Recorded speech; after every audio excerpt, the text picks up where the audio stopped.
E uma feita, meu Deus do céu, era um professor.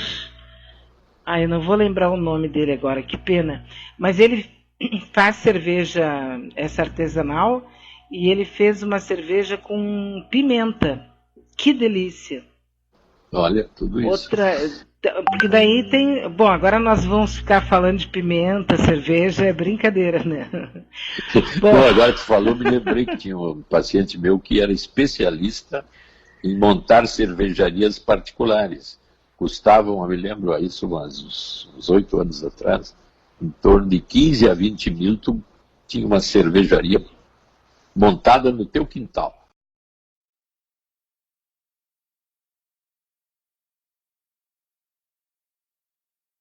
Um sabor. Estou falando aqui como especialista. Cada um fazia do jeito que, que achava. Né?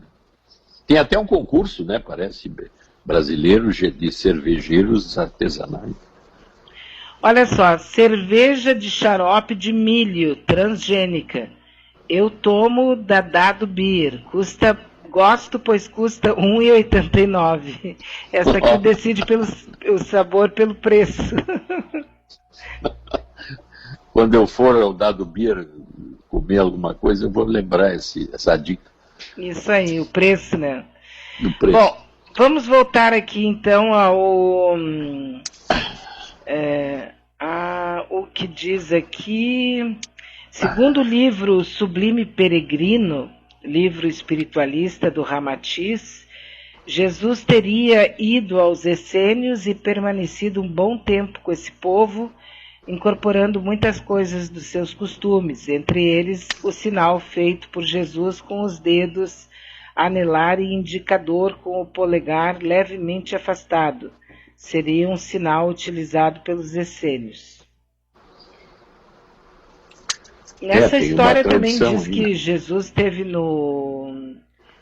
entre os budistas, né? Teve aquele tempo até os 30... Dos 12, até os 30 anos que ele desapareceu. Exatamente, né? Dos 12, quando ele fez o tal discurso, o Sinédrio, e depois ele some e só aparece aos 33, quando ele retorna para Jerusalém e é assassinado. Aí ele é o Messias. Bom dia, dupla dinâmica. Nós temos... Já estou me... O cara do governo americano achou que era o braço direito do presidente americano. Não entendi. Não, como é a pergunta? O cara do governo americano acho que era o braço direito do presidente americano. Embolou aqui, não entendi. Talvez seja o mesmo que ele quer dizer, o presidente e o braço direito do presidente, porque é o mesmo, né? Porque o braço direito seria o general logo abaixo dele, na linha. Porque uma das coisas que foi colocada é que, com isso, uma das coisas que o general iraniano queria era que ele deixasse o Iraque, as tropas deixassem o Iraque. Aí o Iraque, parece que a maioria do parlamento iraquiano é xiita, e fizeram uma moção agora que deveria sair as tropas. Aí o que o Trump disse? É só me pagar o que eu investi aqui. Então, não vou sair, né? Pois é, mas com tudo que eles destruíram lá, tudo que eles... Olha, coisa de 700 anos, 1000 anos... que eles destruíram com aquela guerra, eles ainda ficam devendo, mesmo deixando aquela porcaria daquela base lá. Né? É que nem a base de Guantánamo, em Cuba, né? Sim. Eu não saio nunca, né? Muito bem, aqui nós temos nos mandando... Bom dia, Irene Braga. Os deputados estão seguindo seus eleitores que abastecem os carros, promovem as festas de fim de ano e enchem as estradas colocando tudo no cartão de crédito. Consomem exageradamente sem pensar no dia de amanhã. Minha mãe também fazia e armazenava no porão. Não tinha Google, ela mal sabia ler. Fico pensando como ela chegou na receita, Irene Braga. Muito provavelmente é aquele pessoal alemão que veio para cá e que trouxe a receita, né? A receita de cerveja. Cerveja, porque não era só a minha mãe que fazia. Tinha milhares de pessoas que faziam. Sim, as receitas de cerveja são como qualquer receita, né? Dependendo do que tu usa, é uma nova receita, ou o jeito que tu faz toda a receita, sim, né? Cerveja é uma bebida antiquíssima, né? Olha, no meu tempo... É dos primórdios dos tempos. A origem. Como tu diz, já nos meus 12 anos, lá na década. 1912. Da década de 90. É aqui, ó. Historicamente, a cerveja já era conhecida pelos antigos sumérios, egípcios, mesopotâmios e íberos, remontando pelo menos a 6.000 a.C. Tu imagina, então, as receitas que vêm de lá. Imagina minha mãe lá. É. A história da cerveja, a história está aí, né? Quando eles começaram a cultivar os primeiros grãos, cerca de 10.000 anos atrás. Olha só. Tudo começou quando o homem resolveu ficar no mesmo local e a curtir os grãos, e aí começaram os primeiros agrupamentos. Aí aquela coisa que a gente já falou, né? Antigamente eram os nômades que iam de lugar em lugar até esgotar as condições do lugar, até que aqueles primeiros começaram a cultivar a terra, então foram os primeiros povoados, cidades, enfim, né?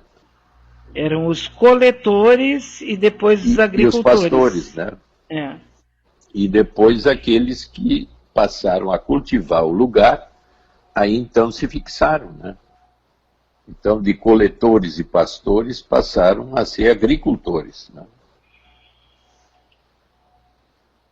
Mas voltando aqui, olha, uma amiga está nos dizendo o seguinte: obrigada por falar sobre medicalização. Eu estou viciada, absolutamente viciada.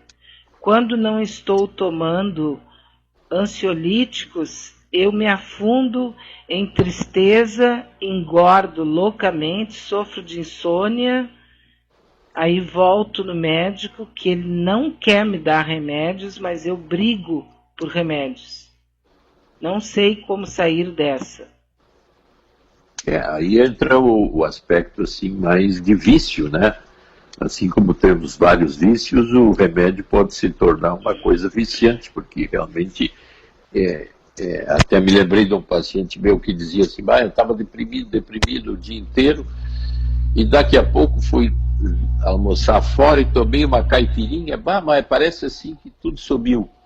Claro, porque o álcool tem essa capacidade de deixar a pessoa aliviada, é um ansiolítico nesse nível de não carregado, quer dizer, uma caipirinha é um ansiolítico. Agora, se eu tomar 3, 4, 5, eu vou ficar bêbado, aí é um exagero. Mas a medicação, ela dá essa capacidade de suportar angústias, depressões, ansiedades ligadas à vida, à nossa existência. Agora, no caso dela, o que se preconiza? Vamos dizer assim, que ela vai fazer o curso da filosofia una contigo. O que ela vai se tentar com ela na filosofia una? Que ela observe mais os motivos que a deixam deprimida e a capacidade de enfrentar esses motivos de depressão, ansiedade, angústia, de uma outra maneira em que gradativamente eu vou deixando de depender da medicação.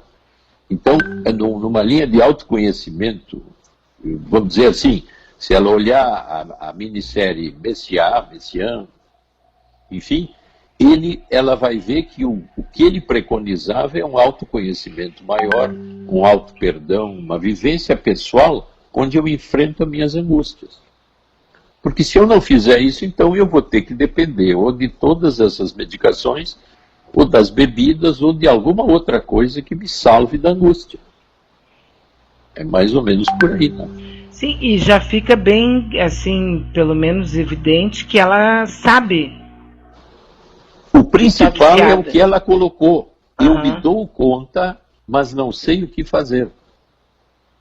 Eu peço, o cara não quer me dar, e eu insisto, porque se eu sei que se eu não tomar o meu Rivotril, meu Lexapro, enfim, qualquer antidepressivo, ou um ansiolítico, eu vou ficar mal. Aí a pergunta é assim, vamos falar com o mal que te habita. Vamos conversar com ele, vamos ver por que ele te deixa mal. É uma linguagem interna que vem do teu íntimo. Sim. A linguagem da depressão, da ansiedade, da angústia, é algo em mim que fala comigo, mas eu não entendo essa língua aí e ignoro essa linguagem usando medicação para fugir dela.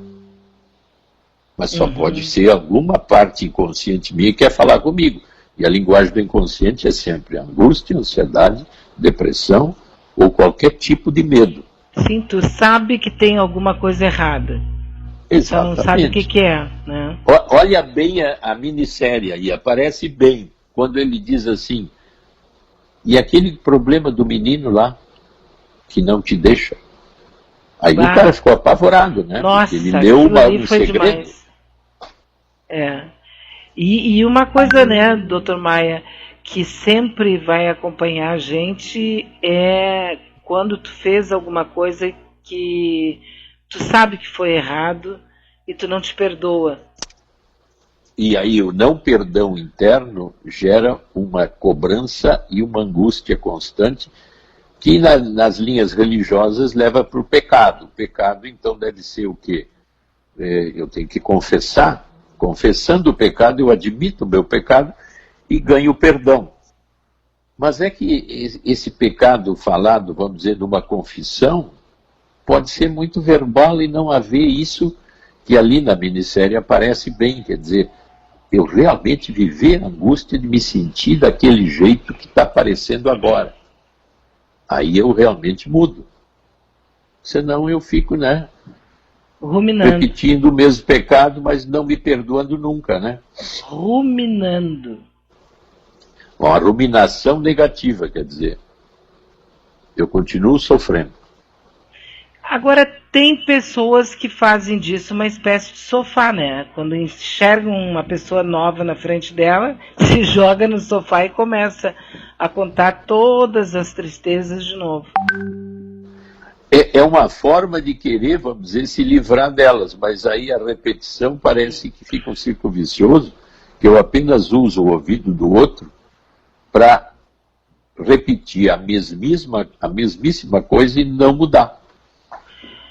Muito bem. A Regina de São Leopoldo, que é a minha terra natal, diz: com certeza era receita alemã.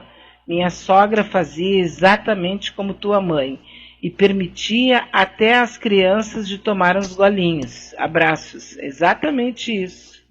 Era um acontecimento. Na tua casa é bem como ela está dizendo. Era um acontecimento. Quando ela tirava, porque ficava não sei quanto tempo no porão.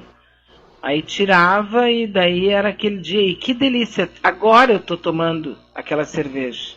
Lembrando. Não é? Muito bem. Vamos ouvir a Lúcia dos Santos, que está com uma notícia boa aí, porque o maridão dela já saiu do hospital. Vamos ouvi-la. Bom dia, doutor Maia. Bom dia, Beatriz. Muito obrigada aí pela super força que tu me deste, os ouvintes também, algumas pessoas aí maravilhosas do grupo, como a Zilá, que é um amor. Saudades, Zilá. E o Oscar, o pessoal de sempre, né, Beatriz? Todos são queridos, maravilhosos. Tô indo já para casa, meu marido tá bem, graças a Deus, só esperar o resultado agora daqui a 15 dias. Mas vai dar tudo certo, se Deus quiser. Pelo menos agora ele vai poder se alimentar melhor, né? Porque isso já estava atrapalhando ele em algumas coisas, apesar dele não admitir. E quanto a cerveja também, doutor Maia, eu vou pelo preço mais barato. Se for R$1,89, tô dentro, tô tomando, dado beer, qualquer coisa, menos soda. Um beijo. Bom dia, gente. Bom dia. Boa notícia. Boa notícia, viu? Ela gosta de cerveja. Mas pelo preço. E na pracinha dela, então,